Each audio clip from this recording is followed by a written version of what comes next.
Alright guys, sa mapagpalang araw sa inyong lahat, meron tayong isang reaction video dito kay Rob Trip.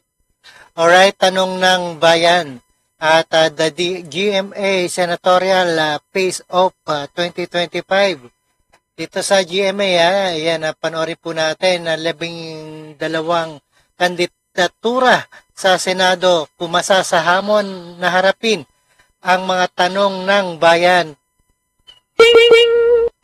Paano ba balak solusyonan ang problema at isyung kinaharapan ng ating bansa? Ayan, panoorin po natin dito sa ating reaction video and the GMA. Ayan, tanong ng bayan. Alright, let's get it on. Sa 12 ng Mayo ngayong eleksyon. Alright, intro muna tayo guys.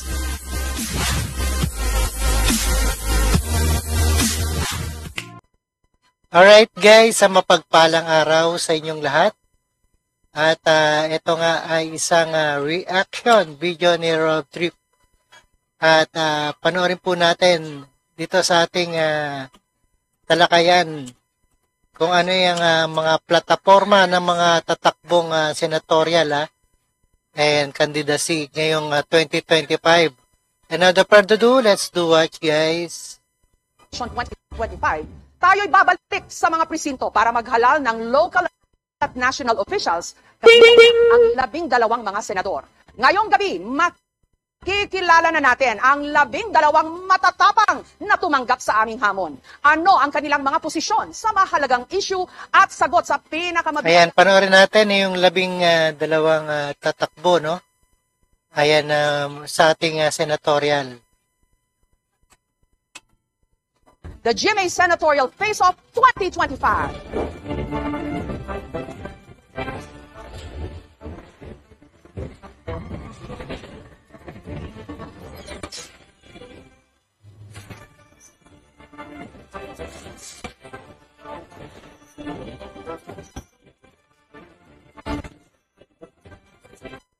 Ating party list representative Teddy Casino ng Makabayan.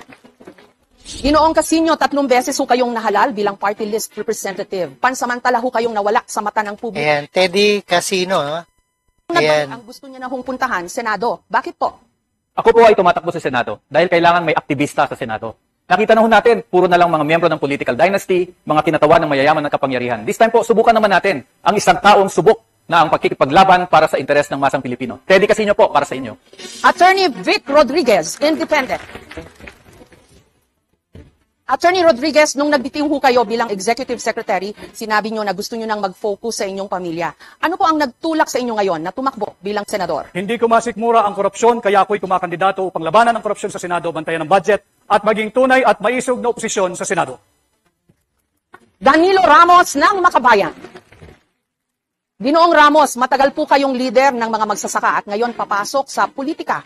Bakit po kayo tumatakbong senador? Unang-una po, katawanin at isulong ang interes ng milyong magsasaka at manggagawang agrikultural, tunay na reforma sa lupa, palawakin ang natataniman ng pagkain, adaan ang land use conversion, pangalawa po, isulong ang pagpapababa ng presyo ng bigas. Magsasaka, itanim sa Senado, taong bayan ang panalo. Party list representative Franz Castro ng Makabayan. Ayan, Franz Castro. Iboboto nyo ba yan si Franz Castro, ha? Castro, dati ho kayong math teacher, union. Ayan, math teacher pala to si Franz Castro. Kilos protesta ho kayo. Bakit gusto nyo ngayong dalhin ang laban sa Senado? Franz Castro, Teacher Franz Castro, nagsilbing guro sa Kongreso. Ang ating pong karanasan sa Kongreso ay gusto nating dalhin. Ayan, guro. Magsisilbing boses ng mga guro sa Senado, tuturuan ng leksyon ang mga kurat at abusado sa gobyerno. Retired Colonel Ariel Querubin ng Nationalista Party. Colonel Querubin, isa ho kayong Medal of Valor awardee at matagal nang retirado bilang sundalo. Ngayon, ang gusto nyo naman hong pasuking bakbakan ay sa politika. Bakit ho sa Senado? Yung Ariel Querubin po, walang takot na lumaban sa korupsyon, sa magnanakaw, at kahit na sa mga duwag. Ang kailangan natin ngayon, isang matapang na senador na lalabanan ng korupsyon at maninindigan sa taong bayan. Yodi de Guzman ng Partido Lakas ng Maza. Ginoong de Guzman, tumakbo ho kayong senador pero natalo. Noong 2022 naman, kumandidato ho kayo for president pero hindi rin po nagtagumpay. Ngayon, tatakbo po kayong muli. Bakit po?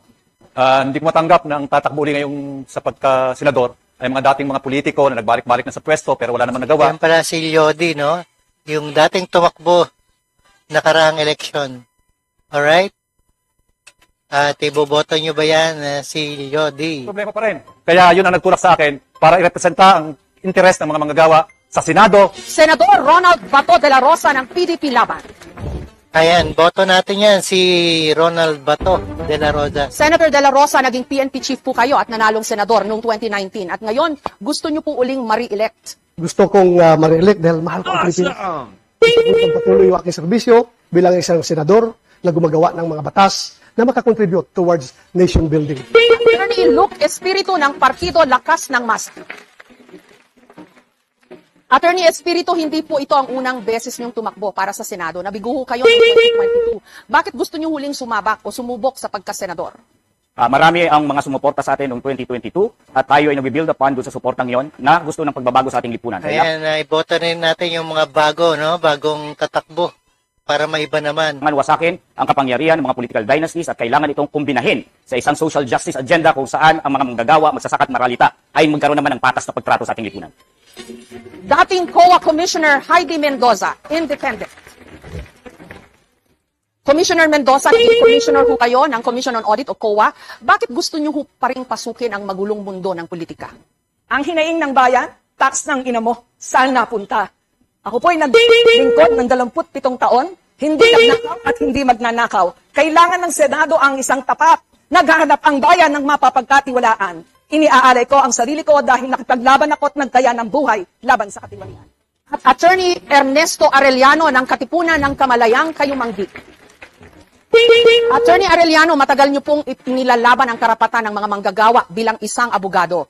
Sa edad na 83, bakit niyo po gustong pumasok sa Senado? 83 na, no? Dahil sa buong panahon na yan, ang lipunang Pilipino ay isang tatsulok. 6% lang ang nasa tuktok at ang 94% ay nasa ibaba. Gusto kong lumikha ng lipunan na may pagkapantay-pantay. Maraming salamat po. Sila ang 12 kumasa sa aming hamon na sumagot sa mga tanong ng bayan. Alright, sino boboto nyo dyan sa